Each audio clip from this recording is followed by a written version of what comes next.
Hi, it's Lem from Sofia, Bulgaria again, and I'm here at Sofia airport. I'm going to a very special place, Riyadh in Saudi Arabia. So that's where I'm flying in about an hour. Now it's time for a quick lunch.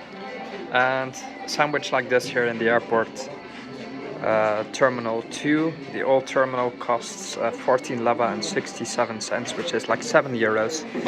A sandwich and pretty good coffee. We have Onda coffee right now in this in the old terminal, which is a significantly good upgrade from the previous.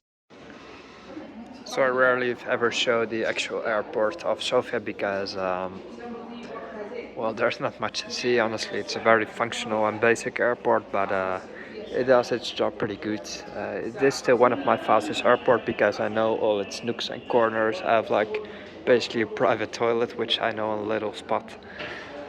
And besides that, I just always get in and out very fast, so it serves me well. It's not too busy, but still serves plenty of destinations.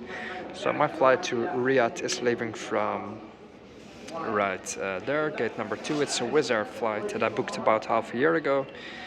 The price was 48 leva for a single flight, which is 24 euros or something like that. It was, I paid 48 euros in total, to fly to Riyadh both ways, which is relatively affordable because extremely affordable because it's very far. It's like a 5-hour flight, and obviously it's not really a tourist area still. So we see just one Saudi family here with the respective local clothing, but apart from that there are some Bulgarian adventurers, and I suppose the flight will be very quiet because I can count maybe 30 people.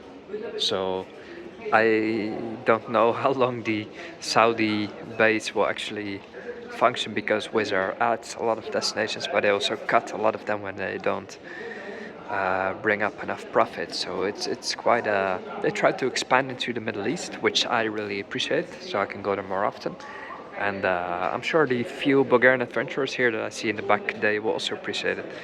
What concerns me a little is that especially the Bulgarians, or only the Bulgarians here, are just drinking bottles of wine before boarding the plane. Now, to get that off your breath, it will take a couple of hours, so it should be fine. But don't arrive in Saudi with alcohol in your breath, because I don't know, it can lead you into some trouble. So the interesting thing about Riyadh is that, about Saudi Arabia, is that since 2019 they introduced the tourist visa, which allows people, well, from the EU and some more nationalities to travel there, obtain a tourist visa either in advance or on arrival. It costs something like 120 euros. It's a bit cheaper on arrival, which is interesting.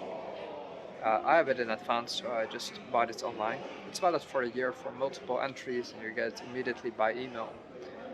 So I thought I would be checked and get some background check or something before I would be approved the visa, but that's not the case. So they're really opening for tourism. Apart from that, obviously it was COVID for a few years, and there was not really anyone going there except for business, because they were also relatively strict with travel restrictions there. And so basically, only right now the country is truly open for tourism, now in 2023, and that's when I'll go explore. And as you can see, it's basically no one flying to Riyadh, so one of the few passengers on this flight. What's up on? Yeah, indeed, I think there's no more than 30 people on board this flight, so we'll all fit in one bus and go to the aircraft.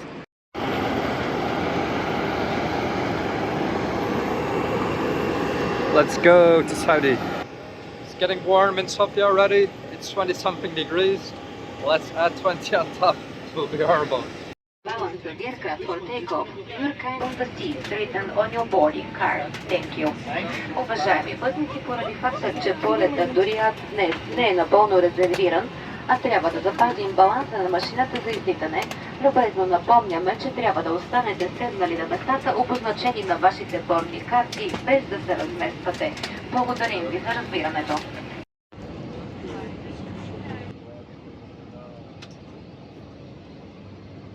I have the pleasure to be the captain of this Wizzair flight. from Sofia to Riyadh. Together with me on the flight deck is First Officer Christopher Schrecklis, and we'd like to give you a bit more information about today's flight. Currently we are almost ready. In the next few minutes we'll be starting up our engines. Flight time to Riyadh will take about 4 hours today, and before start of descent we'll be able to give you the latest weather update for the city and the airport. For the time being, thank you for the attention, thank you for choosing Wizzair for this flight.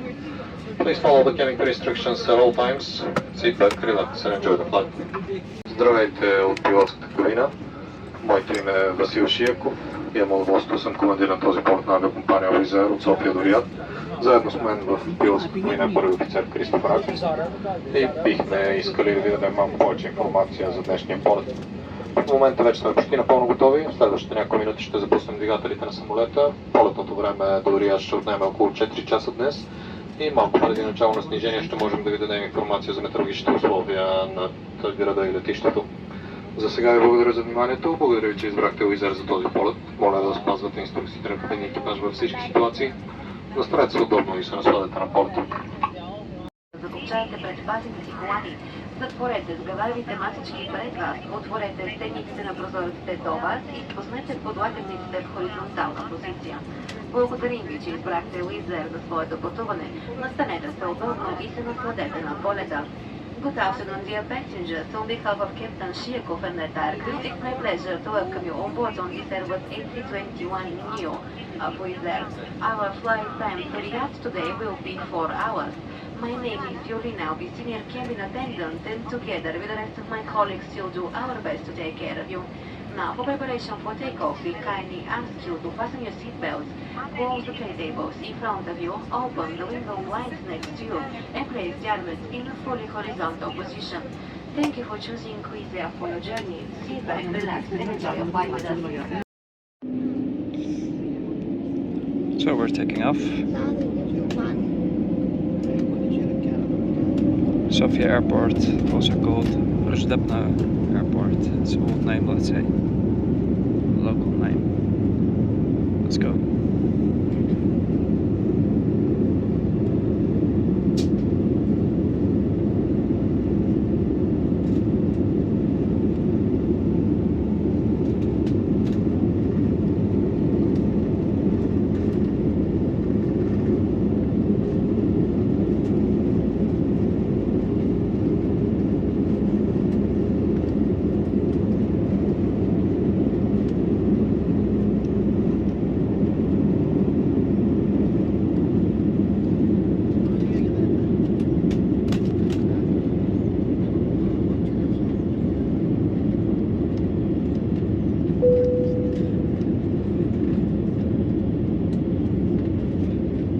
Ladies and gentlemen, as soon as we reach our cruising altitude, we'll start our onboard service with command to boutique. In the seat pocket in front of you, you'll find our onboard magazine, and on these last pages a full selection of products we are offering today for you. On today's flight, we accept payments in cash in Bulgarian levant, euro, as well as by cards, Visa and MasterCard, and we encourage you to use contactless method of payment. Thank you for your attention and enjoy your flight. Дами и господа, след като достигнем необходимата полетна височина, ще започнем с нашето бордно обслужване Wizzair Boutique. Джобовете на красата прага ще откриете бордното ни изписания на последните му страници и пълният асортимент от продукти, които предлагаме за вас днес. На днешния полет приемаме заплащания в кеш, български лева и евро, както и с кредитни и дебитни карти Visa и MasterCard, като ви насърчаваме да използвате безконтактния метод на плащане. Благодарим за вашето внимание и ви желаем приятен полет.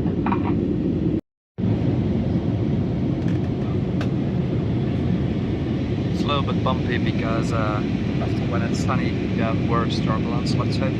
It's often worse than clouds, normal clouds. It's often above the Middle East and Saudi Arabia I've seen significant turbulence as well. So we'll have a bit of a shaky ride for the next few hours, I suppose.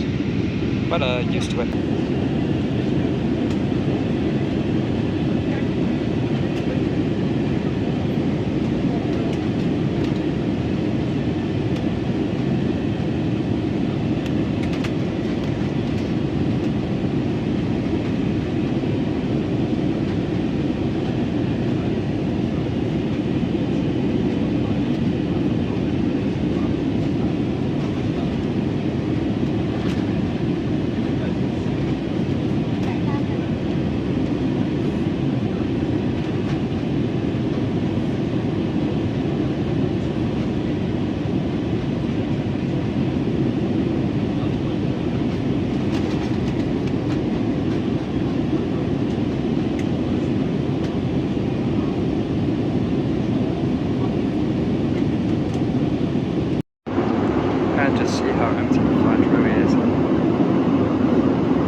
kind of interesting, so I guess I'll do the same. Like, why not? I'm on the plane a lot.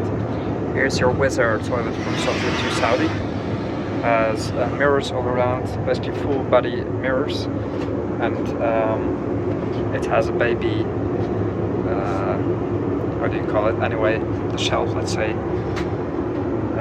Relatively small, I mean the smaller type of toilet, so they have two in the back, and there was a previous flight, so the cleanliness could be better. It hasn't been cleaned after the previous flight. Yeah, lift this with my foot.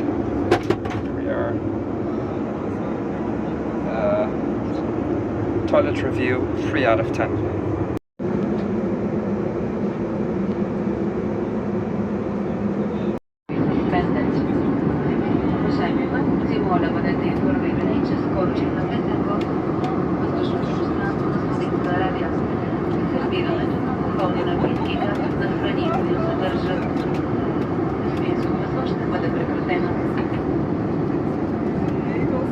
It was just announced that we're now entering Saudi airspace, and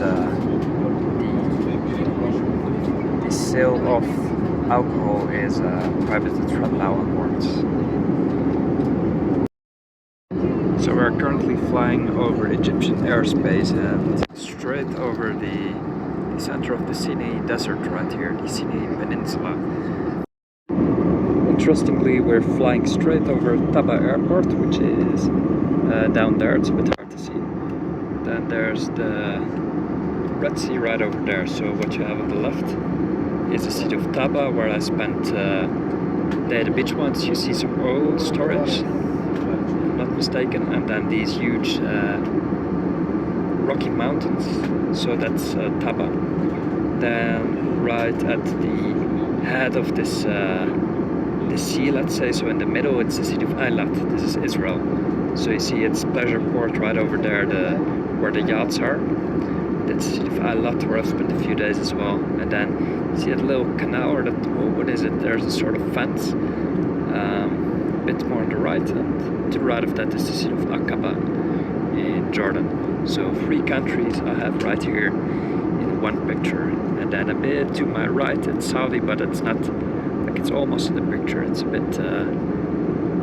bit more outside the frame, let's say. But these are 3 countries right here. Now, right now we'll basically fly straight over the Wadi Rum Desert, where I spent a couple of nights just a few months ago. So Wadi Rum is, what's it from? Indiana Jones, I'm not quite sure, but it's this famous moon landscape, let's say, where you have these sandy rocks in the middle of vast fields of just sand. Sounds unappealing perhaps, but it's not, because it's a bit as if you're on Mars, let's say. It's a fascinating landscape to spend some nights in a tent camp with the Bedouins. I have videos of that. I'm not sure if I still need to publish them, or they're already online. I think I still have to, but that will be up soon as well. And now we're flying from Jordan into Saudi airspace right here. A country with a size of 2,000,014 square kilometers, making it the 14th largest country in the world, which in terms of size it is as big as the whole of Western Europe. Can you imagine? So we have about an hour and 20 minutes to go to Riyadh. So that means let's say half or a third of the journey in flight time is spent in Saudi itself. So indeed we're now above the desert, and there's a lot of turbulence, or well, light turbulence, but just sort of continuous. It's because of the surface of the earth actually that causes these airwaves, let's say.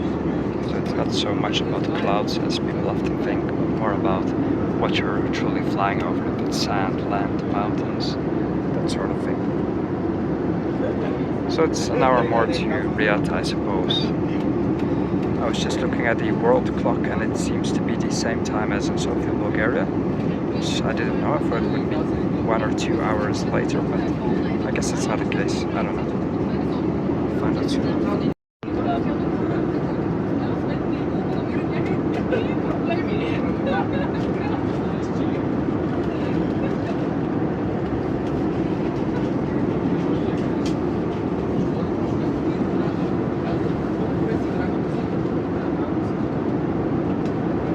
of shaking above the desert was the same when I flew to Abu Dhabi. I had to sit. Ladies and gentlemen, please remain seated as we are passing through an area of turbulence. Allow the reserve out of use for your own safety. Thank you for the attention. Дамы и господа, моля да останете сцепно рейса за окончание предпазни клони, тъй като преминаване през турбулентна зона. Полетите няма да могат да бъдат използвани за ваша безопасност. Благодаря.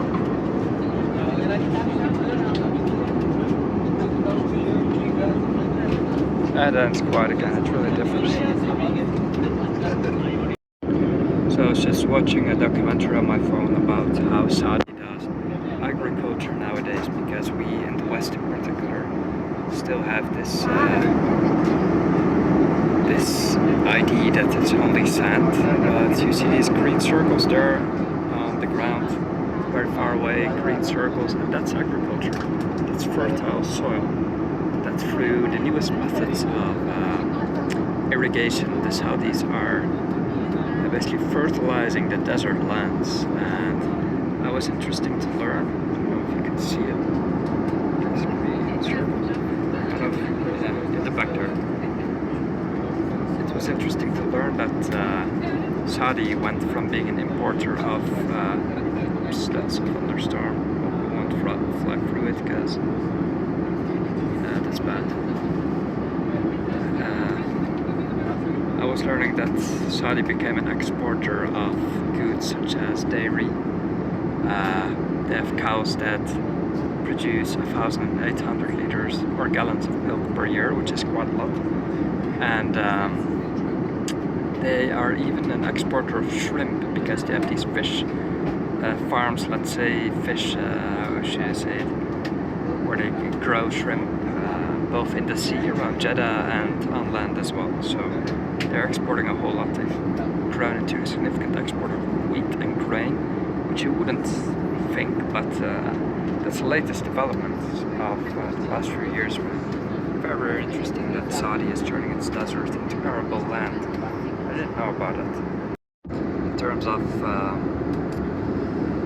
water supply, they are desalinating, so taking the salt out of seawater, and that basically provides you with an infinite supply of drinking water. Whereas not that it's very expensive to do that, so what they also do is essentially just like Netherlands does, filter contaminated water and turn that into drinking water. So that's just basically soiled sewage water that is then turned into drinking water that's still cheaper than taking the salt out of it. So that's what they're oh, that's really close. Airplane. I've never seen something so close just fly over. Anyway, they are performing significant developments in this in their economy and agriculture. It means they are self-sufficient right now. And don't rely on other countries anymore, which gives the power play a whole different view as well, because Saudi is not reliant on other countries anymore. Cruising over Saudi Arabia at approximately 11,300 meters. We plan to start our descent for Riyadh in about 6-7 minutes from now. You can expect the landing in roughly half an hour. Local time it will be 20 minutes past 6 o'clock. Currently the weather is nice. Some scattered broken clouds over the city. Temperature is 38 degrees Celsius and there is light wind from the south. Once again, thank you for choosing Wizzair for this flight, and we wish you a pleasant stay in Saudi Arabia. Още няколко думи за остатъка от пората. В момента все още се намираме на крейсърски режим над Саудитска Арабия, на около 11 300 метра височина. Планираме да започнем снижение след около 5-6 минутки. Може да очаквате кацане след около половин час. Местно време ще бъде около 6:20 вечерта. Метеорологичните условия при земята са добри. В момента над града има разкъсана облачност. Температурата на въздуха е около 38 градуса по Целзий и има слаб южен вятър. Още веднъж ви благодаря, че избрахте Wizzair за този полет и ви желая приятен престой в Саудитска Аравия. So currently flying out outlying suburbs of Riyadh, we're still shaking pretty much. Here's the district that I've seen in some videos, quite nice, modern buildings, more central area. As you see, it's a huge sprawling city. It has over 7 million people, I believe. So there's plenty of space in and around Riyadh. There's these big two-story houses. It's just a bit surprising to me they don't have a pool outside in their backyard. Like, who wouldn't want to have a pool? Perhaps they do pools inside because outside it just gets too hot. I know, I just have so many questions. But it's interesting to be here. I actually can't believe it. I need to pinch my arm to believe I'm actually landing in Riyadh. So you get these very strong winds in the desert, so that makes it a bit of a complex landing. We have wind coming from the south right now. And you see that we're shaking still quite a bit. You see these new buildings. I don't know what it is exactly, but all types of new structures, living areas. There's malls, big highways. Looks a bit like Abu Dhabi at first sight, but obviously the sea is not anywhere to be seen here. I'll see that in Jeddah in 2 days. What an incredibly big city it is, that's for sure. Touching down.